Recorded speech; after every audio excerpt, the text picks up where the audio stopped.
Okay, welcome to the News Charter School Board of Directors meeting for November 28th, 2023.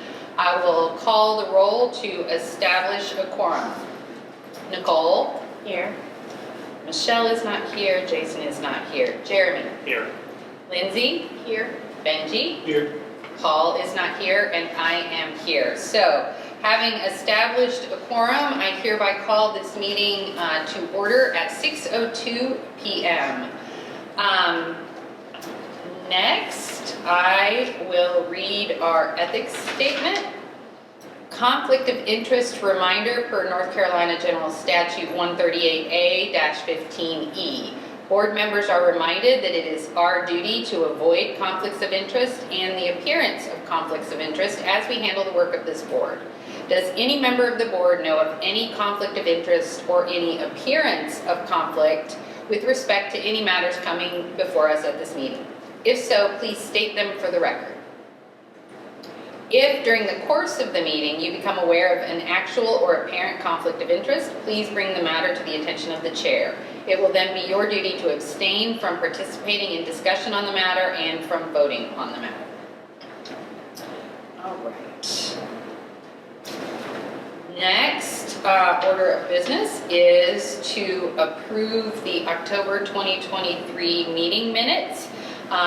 If everyone has read them, I will entertain a motion to approve the minutes. Motion. Okay, thank you. Do I have a second? Second. Thank you. I will call the roll to vote on approving the minutes. Nicole? Aye. Jeremy? Aye. Lindsay? Aye. Benji? Aye. And I vote aye as well. So minutes are approved. And so we did not have any public comment, correct? We do not have any guest discourse. Do we have any correspondence from our authorizer? We do. All right. We will be presented, News Charter School will be presented to the State Board of Education in their December 4th or 5th meeting, in which the Office of Charter Schools will be recommending our 10-year charter renewal. So that is live streamed. You can watch it. But that is, it's pretty exciting. So that's that. Absolutely is. That's fabulous news. I'm sorry, that our, how many years will I try? 10. Which is great, because last time we got 7. Yep, so wonderful. And thank you for all the work that you and the staff did to make sure that we got 10. All right, and now your superintendent report. Okay, so a couple of things to just share some good news. So we found out today from the Clayton Chamber of Commerce that News Charter School has been nominated for Nonprofit of the Year. Wow. Wow. So we will be attending that event on December the 12th to find out if we win. But that was a delightful surprise Yes. this afternoon. Also, today is Giving Tuesday. We sent out an email this morning to our community, and we have gotten a really lovely response. So we'll find out what that total number is probably tomorrow once everything is tallied up. But we did get a really great response to that. And then also, I had a chance to go in front of the county commissioners on November the 6th and talk to them just a little bit about our school, and wanted to just thank Jeremy and Jason and Lindsay and Michelle who were able to be there to support our effort. Also wanted to thank Lee Jackson and Chris Johnson, who also came in support of us, and then to recognize Whitley Kate Moore and Claire Harris, because they actually spoke as well about how much they love our school. So just some really great things to start with. So everything is in the shared drive that I'm going to go over. The bulk of what we need to talk about is the Parents' Bill of Rights. So I'll push that aside for just a second, because I saw it was down on the agenda under... It's under unfinished business, but I think if you need to Just do that do it during now? superintendent report, that's fine. Okay. So I'll jump around a little bit on my report, but our audit for 2023 is ready. Jay sent it to us last week. It has been submitted to DPI and accepted. and he is ready to come and present it to you all. So if you're okay with that, I will get him scheduled for January. Yeah, I think that sounds great. Thank you.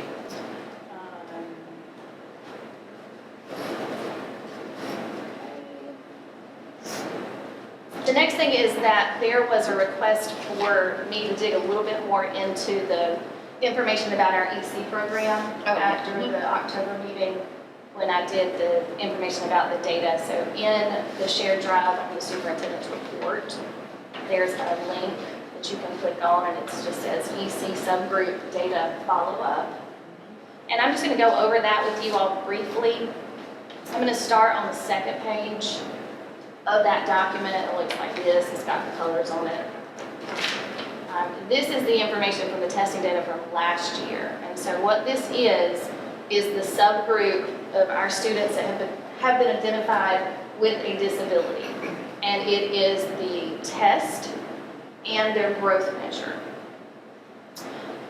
You will notice that in math, there is not a third grade or a fifth grade, and in reading, there is not a fifth grade, and for both of them, there is no eighth grade. It just means that we didn't have enough students to create a significant population to generate valid data.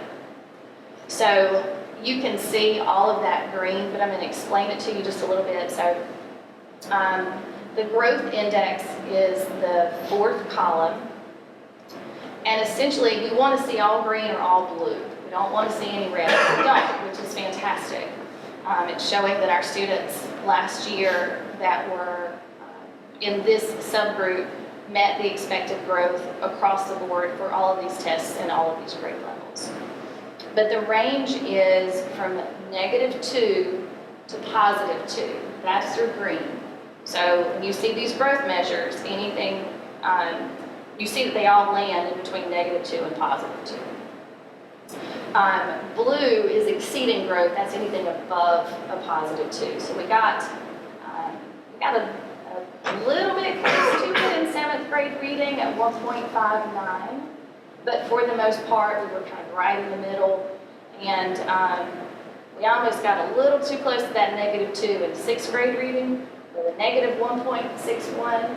So you can see that green's a little bit lighter.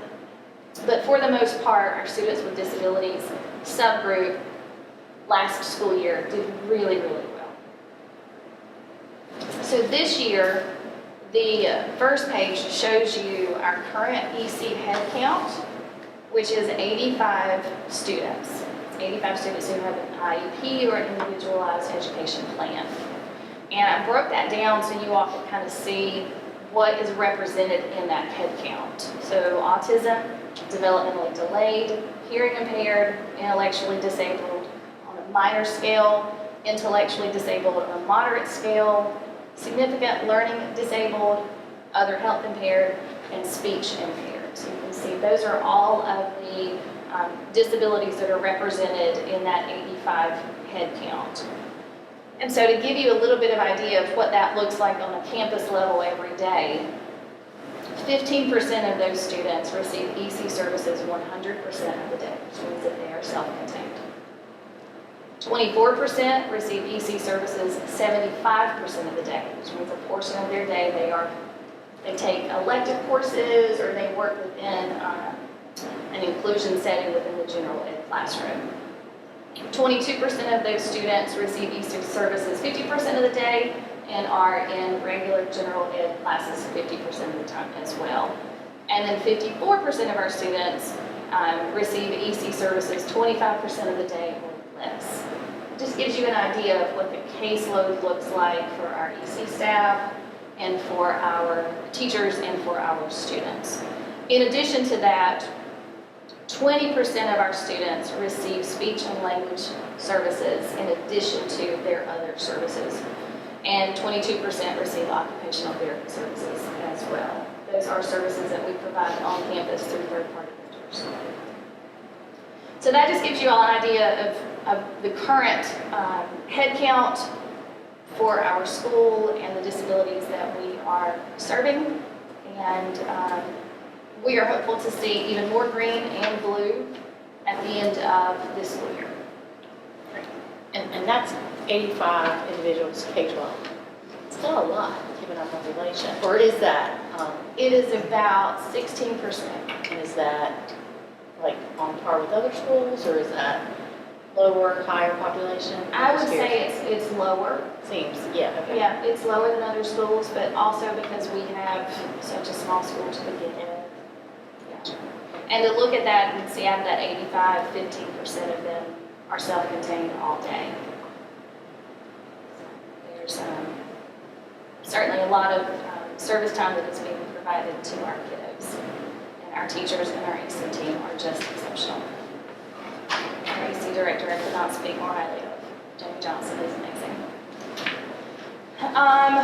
Okay, that is it for me, except for the Parents' Bill of Rights. So jump into it. If you want to go through all the rest of it, come back. It does not matter to me. However y'all want to do it. I think it's fine to go ahead and do it now. Let's go ahead and do that. Okay, all right. So, Oh, sorry, Paul's here, oh, so I'm gonna run and let him in. okay.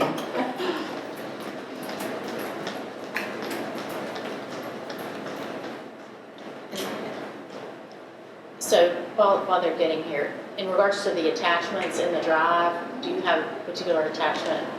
Or is it in the Parents' bill. I'm sorry, what? For the Parents' Bill of Yeah. Rights. Number 2 on the agenda, Parent guide? SB 49, Okay.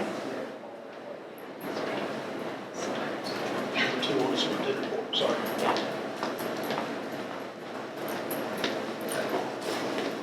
Paul? Oh, thank you. All right, thank you. So you will recognize that document. We brought it, we talked about it in October. And there were sections in there that needed to be completed so that we could go back and review it and possibly approve it. So what I did, that information starts on page 8. I believe, no, I'm sorry, page 7. The parts that you needed to fill in. And They were in highlighted. yellow, correct, last Yes. time, right? Mhm. Yep, and they're still in yellow. I just Oh, okay. I've changed got them so that I got it. you can see it. I also made some notes because the drive, actually, I just grabbed them and put them there for you, but November the 1st, the state board actually received the draft of the parents' guide. There's lots of words. Parents' Guide for Student Achievement. That's in there, and that's a state board policy that they are potentially going to vote on in December 4th or 5th when they have their next meeting. And then once that is approved, that will also go in here. Okay. So that actually hits on page 4. The good news about that is that schools do not have to implement that piece of it until the first day of school after January 1st. So it would be in August. So we would have time to take whatever they have given us and work through it to make it work for us. Okay. Page 7. So the section I that's in here has to be in place by January 1st. Okay. And it keeps going. Everything else after that has to be in place by January 1st. So, it is, if for some reason we're unable to get it worked through tonight, we would have to get back together Before January. before January. Yes. Okay. So, in talking about the student help notifications, I added in that the school nurse will notify the healthcare services that are provided. They will notify the families of any changes in terms of service or monitoring for emotional, mental, and physical health and well-being. And then on the next page. Sorry, can I ask a quick question? So if we adopt this, will these things that are supposed to be done at the beginning of each school year, will we need to do those in January? like notifying or anything. We're just putting this in place. It has to be in place, but it Has to doesn't be in have to place. take effect until, It has to be in place, and parents are to be made aware of it and can do it, use it however they want. Like this, there's a process for appeals and hearings and things like that. That Okay. all takes place. okay, Yeah. okay.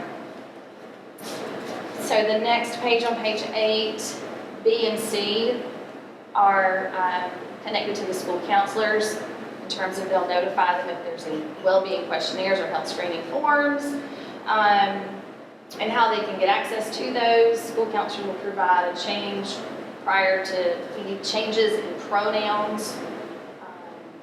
That is a request that could possibly be made for a child. So we thought it best, considering the level of confidentiality the school counselors have versus staff members, that would best be directed to school counselors. I have a question. Mhm. Is C supposed to say, shall provide notice of a change prior to any changes in the name or a pronoun used for a student? Possibly. Yes. So like if a child requests a name change or a pronoun change.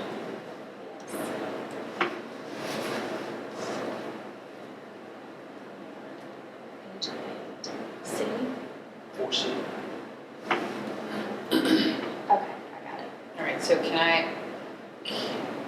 I ask, in terms of, are we, let me just pause this. Are we going through each of these and talking about them as we go? Is that your Do it intention? however. Okay. You do it however. Well, if we do that, then we don't have to come back through it, right? So for that, again, I know we're taking this from, what our attorney provided. But any changes in the name, like my youngest is Lucas, but he goes by Luke. So is that something that we would have to provide notice of if you change it to a nickname? Because it says any changes in the name. That's my only concern. And I know that's silly, but I want to make sure that we're abiding by what it says. Because it's spelled differently. So, that's my question, is making sure, and maybe that's a question for Lisa.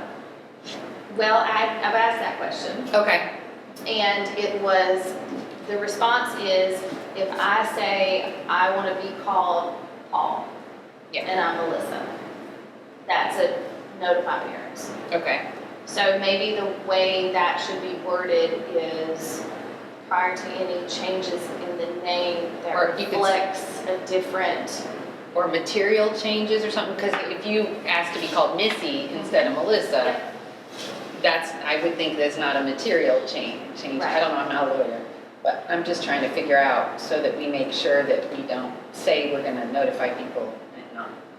Right. Or if a child is just being silly and, is that a notification, they're just It having says silly it has to be changed in the school record. in the school Yeah, record. so it's not just name calling a playground, it's, it's documented, it's a name different than their birth name. right. So where does it say the part about that we have to, A name or a pronoun used for a student in school record or by school personnel? So Except that's for, an or. right, So except, this could be like the teacher calling him Luke instead of Lucas.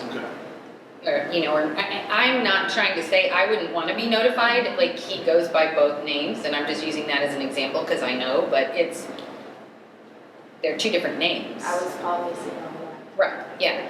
So I just want to make sure that we're saying what we intend to do. I think that most people would think of that as a nickname, but it is still a change. Are the names filled out on the intake forms currently? Because I have Jackson, but he goes by Jax, J-A-X, and I thought I filled that out when he was enrolled, so. So that would be your record. So I guess, but if he asks for anything beyond that, Or like if they come in high school and, at this point, I think they often, the kids do it themselves, I just think we need to know one way or the other how we're gonna handle it and make sure that it's clear. Because, I don't know.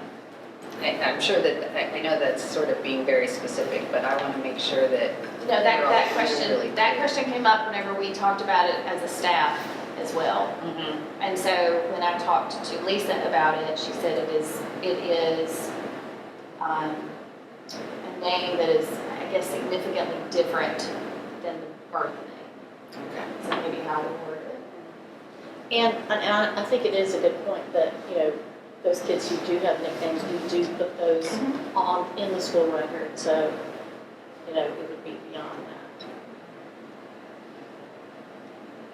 So yeah, I don't know if we need, so do you think we need different language to say significantly different or to say other than a nickname, or do we just leave it that way and?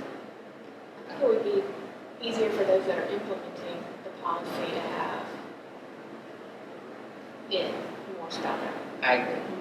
So that everyone's clear about when they need to notify and when they don't. And I think the intention behind it is if it's a significantly different name, not a nickname. But we can, And, I think if you put material change or significant change, there's still, some judgment there and some ambiguity there, but it does make it a little more clear. So I think that would be so helpful. say, provide notice of a change prior to any significant changes in the name. Or, I would probably say material. Any material. Not sure. Because I think a nickname isn't really a material change. It's usually a name that, they, like you said, you went by Missy Jackson, so. And it's a name that parents are aware of. The intention of this is if it's a name that the parents aren't aware of. And one thing, just kind of big picture, when we present this to parents and we make this available to them, and this is a policy that the board has adopted, but the board is adopting it pursuant to North Carolina statute. So I want it to be made clear that this is not some step we've taken on our own initiative. I don't think it makes it really clear that this is pursuant to the statute and that we really don't have a choice here. I don't know how we want to convey that. Maybe just a parent's bill of rights, compliance policies pursuant to, Just at the very top. yeah. I would just very clearly state this policy is enacted as a result of the passage of SB 49 and to ensure compliance with these charges. Yeah, I would like that to be like the first sentence if it was. As a result of the passage of, SB 49. And you can, whatever the session law is, too. Yeah. And to ensure, what did you say? And to ensure compliance by by this the charter. school. just typing it at the very top, so I want to see it. Do you know the statute, It's in the first paragraph, Yeah, it's right here. that's 115C? 15C-76. I think it's better to cite the statute instead of the Senate bill. Well, I would say the modifications made to, because is it an entirely new statute or did they modify a current statute? I just don't remember. Probably just say that's per state law. Because you don't really get into, you forget what the bill is unless Yeah. it's your funding or something for many years As to a come. result, you gotta take, I think, So it's state law. yeah, this policy is enacted pursuant to, so I would take out as a result of, right? Pursuant to. There Do you you go. capitalize state and law? See it in some places. So. A lot of times they say capitalize it if you know what the state you're referring to, but Like if it's a proper noun, but this is just state law, like I like that. Mhm. because the only wiggle room we have here is what you highlighted, correct? That's it. Or I guess not wiggle room, the only, Discretion. yes. Tailor, yeah, the only thing that we can really tailor to the school. I would just note too on page 8, school counselors, in a couple places, both are capitalized, but in C, counselors is. Yeah, I missed that. Thank you. Okay. Sorry to bog us down right at the very beginning. So then next is the timeline for parental requests for information. So I updated those to reflect the language of our staff members, the academy director. And then we also created an email address, a general email address that the administrators have access to. So instead of possibly losing one of these in some way, shape, or form, letting families know that this is where the requests need to be made. We can track them easier, because that's the only thing coming to the email address, because September 15th every year, we have to report to the state board the number of requests, the number of hearings, and so if you've got it condensed into one space, it's very easy to track. And you have a plan in place for who's checking it? Okay. Yes. Because when multiple people get it, sometimes everybody checks and sometimes nobody does. Okay, perfect. And then again, academy director, within 10 business days will respond. Item 3, if the academy director denies or fails to respond, then they would move along to me. And then if I deny or do not respond, then they move along to the board. That process. So The then, 10-day time frame and 20-day time frame is spelled out, or is that our choice, or? it's not our choice.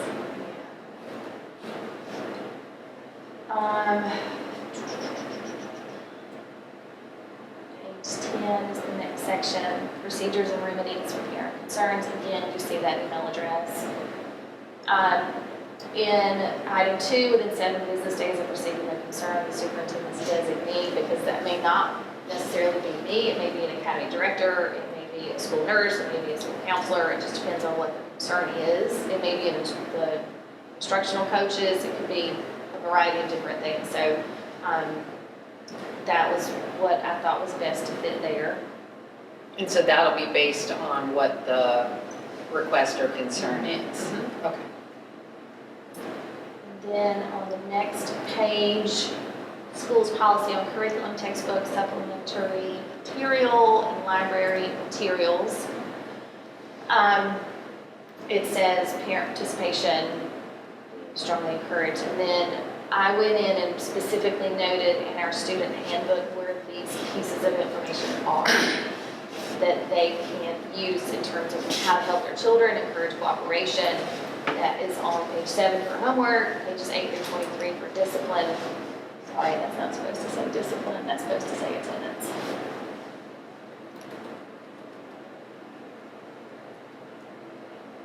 And 24 through 40 for discipline. I would put pages in front of 24. And so that's something that, are you gonna flag the things that have to be updated annually? Yeah, those numbers will, hopefully they won't change, but in the event we get more statutes with that and it makes it longer, those numbers could possibly change over here. And then the next is on page 12, the school's process for selecting curriculum textbooks. That is our curriculum adoption policy. It's really our process for how we adopt curriculum. So I linked it there so that it is available for families to take a look at should they choose to do so. That actually, made me think of something, could you link the handbook Yes. that way in that previous one? That way they can get to it easily that way, because I think it's great. I will go through the rest of it and then I'll come back to it. Okay, and then how to access the North Carolina Standard Course of Study. This is linked on our website under academics. And then in terms of parents choosing to come in and inspect and review all of the materials, they may do that. We were asked to put in a time frame and days. And so I just listed 8 to 3, Monday through Friday, and then any other time that's agreed upon. If you're linking things, I would link where it says website, I'd link to the website. Okay? Let me back up for just a second.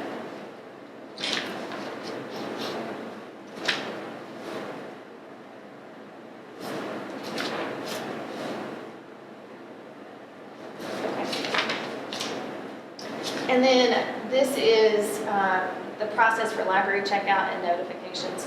This will change for the next school year. This is gonna get us through this school year. We currently have a small library in the 3-5 modular. It's in the media room. Kids come in, they can look at books, they can check them out. Parents have access to that library. It is linked on our website so that they can go in and see it. I won't do that. But after this school year, we're gonna disassemble it and use an online platform for checking out books that parents can have access to with their children and make those choices with them. So essentially, this will say, next year, News Charter School does not have an established library on campus for grades 8 through 12. However, parents and children may choose to check out books through the online platform. So if they check them out, will they be digital? Oh, cool. Yeah, and we've been thinking about kind of partnering with the Johnson County Public Library because they already have a fantastic online platform for doing that. And that would be free for our schools, so So we are not gonna have an actual on-campus, yeah. And we haven't added any new books to it since the spring of 2022. Just because kids aren't picking up print books anymore. They're reading on the tablets and. K-3 are not reading. Son loves reading. Oh, they are. But like these books, I take my daughter to the library all the time. Our son goes every Friday, but we go to the Benson Public Library. It's just got a bigger, better selection. It's just a sobering thought, libraries. It absolutely, as an English, yeah, it absolutely is. Because I just remember how it was, so much was focused around the library. Yeah, it was vital. Yeah. So, I have 2 comments on that that are just typographical. It looks like the underlining goes across from 10 to process for library checkout notification, and it doesn't on the other one, so I would just not underline 10, if that makes sense. And okay, then, I'm gonna have to play with that. I know. I can't do it easily. Yeah. I thought I could do it easily. I can't do it easily. and then there's a comma that I think needs to be moved in the 3rd line up from the bottom, where it says spring, 2022. I think that needs to actually go after 2022, beforehand.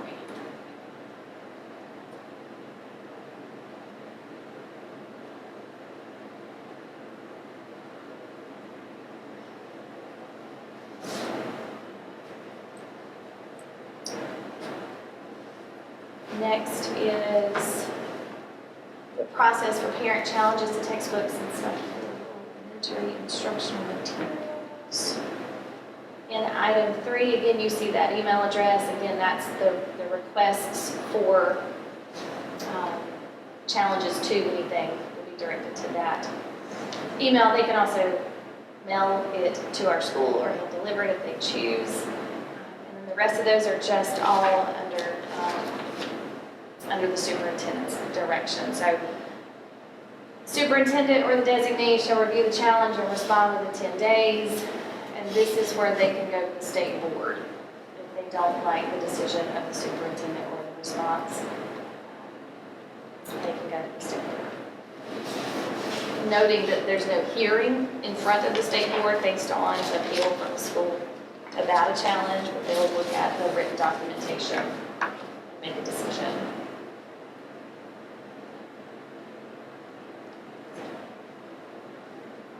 That is, where it is.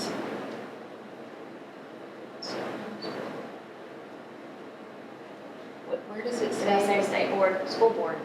Thank you. Okay, because I was like, I didn't see that and I was making sure. Yeah. So, no worries, no worries. So they can appeal it to the board and then the board's decision is not appealable. Okay. And there is a space where they can appeal to the state board now. I can't remember what it is. I do remember that. I know they can do it, I just don't know where it is.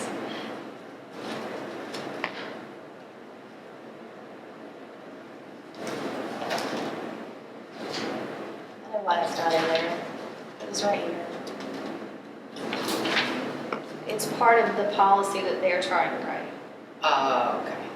That should be in place. By January. I'm interested to watch their next board meeting. One, because I'm excited to hear what they say. does. Yeah. To what happens with this. But I did put these drafts and I put the presentation in the shared file. So there's, you can see there's a slide presentation in there where they went through some of those things at the state board level. That's the, Any other questions? We just need to approve this? I think so, yeah. So I can entertain a motion, and then if we need to have more discussion, we can.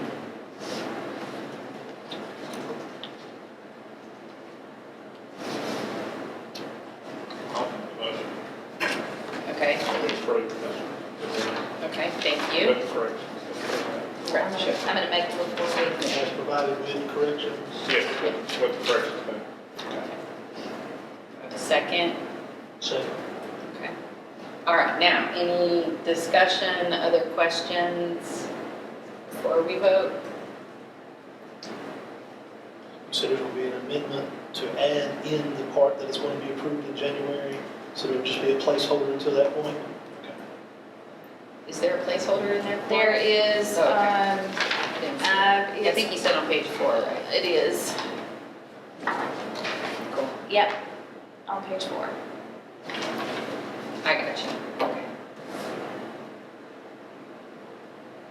Got it. Okay, great. Any other questions, comments, discussion?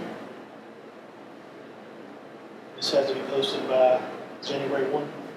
So between now and January 1, everybody that's named in here, counselors, administration, get some guidance and They be have prepared for already. January 1. Our counselors have already had a conversation with our school attorney about how to navigate some particular situations. Right. We've also contacted our liability insurance about the adequate protection. That was a request that they had made. That who had made? The counselors. To protect them personally. How many people monitor the email address? There'll be 3 of us. And I've already gone over it with the staff once. I will go back over it with them on January the 2nd, when we come back from our holiday. Yeah, because I think the things that might happen in the classroom, you know, those are going to be the ones that you need to make sure. Any other questions, thoughts, comments before we vote? I mean, I think we make it clear by adding that, but I'm just saying, I vote will be because it's required by state law. Yes, yes, if we don't adopt this, we will be out of compliance, and Yeah. that would be, Just need to make sure that's specified whenever we have communications with parents. yeah. But you're also saying that right now, tonight, your vote is based on that. Yeah, I agree. Okay, anybody else? Any other comments? Nicole, you look like you want to say something. I do, but I'm not sure exactly what to say. I guess what I'd like to say is I full confidence in our school community that this is going to be information that is utilized to build the school up and to bring us together and not to tear us down. Yes. Yep. Absolutely. Anything else? The links are in there. Oh, perfect. Okay, hearing none, I will call the roll to vote on the motion on the table. Nicole? Jeremy? Aye. Lindsay? Aye. Benji? Aye. Paul? Aye. I vote aye. Motion carries.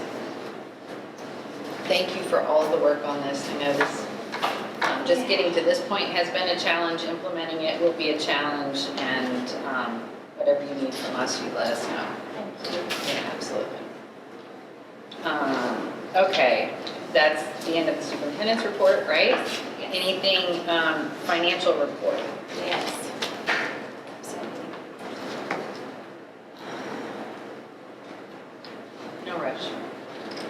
had lots of stuff. I can barely keep up after I know. So the financial report for October is in the shared drive as well. You can take a look at the account balances and see how we're doing. But I did want to just let you all know that we finally got the numbers. To me, this is the most important part for the new budget for the state funding, and that's kind of, I added them in this afternoon down at the bottom of that document, so you can see updated 23-24 state funding. The per pupil amount came to be $6,681.05, which was an increase of $251.43, which was really exciting. But the EC funding dropped. It's only about $27.88, and I just still scratching my head about that one. Regardless, the initial surplus that we had calculated was a little over $40,000 with the new per pupil amount allotment. Now we're sitting at about $112,000 per surplus. So this last meeting you said 80, now it's more like 40. Right. I just looked at my minutes and I think I put 800 in the minutes, so we may need to change well, we had a total surplus last school year. of 800. Okay, all right. Yeah, so I Can think you you're good. remind me again the total student? ADM this year was 915. So we did have an 800,000 surplus, $800,000 surplus last year.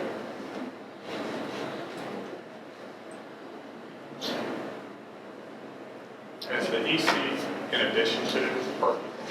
Yes. Again, I'm just, No, good questions. Good question. Very good questions, because there are probably people listening who don't know the answers either. So, all right. Anything else under the financial report? Any other questions about it? Okay, moving on to our standing committee report. The governance committee did not meet. Financial oversight committee, I know Jason isn't here. Did you guys meet? We did not. Okay. And risk management committee. All right, and our ad hoc committees, our facilities committee. Did you guys do anything with facilities, Melissa? Not anything specific to the board. We're still working through plans. Okay. We had a meeting recently about HVAC and RTUs and all, so where the outlets go and all that. So Oh, it's getting right. really close to meeting. Okay, Yeah, it's really got big. it. Awesome. Strategic planning? Not needed for a while. That's kind of what I figured. Yeah. Okay, and we did the Parents' Bill of Rights already. We have no new business. We have no self-assessment or board development right now. We do need closed session, correct? Yeah, okay. So I will open the floor for a meeting to move us into closed session for personnel discussion per North Carolina General Statute 143-318.11A6. Thank you, Paul. Thank you, Benji. All right, I will call the roll to vote on moving into closed session. Nicole? Jeremy? Aye. Lindsay? Aye. Benji? Aye. Paul? Aye. I vote aye. All right,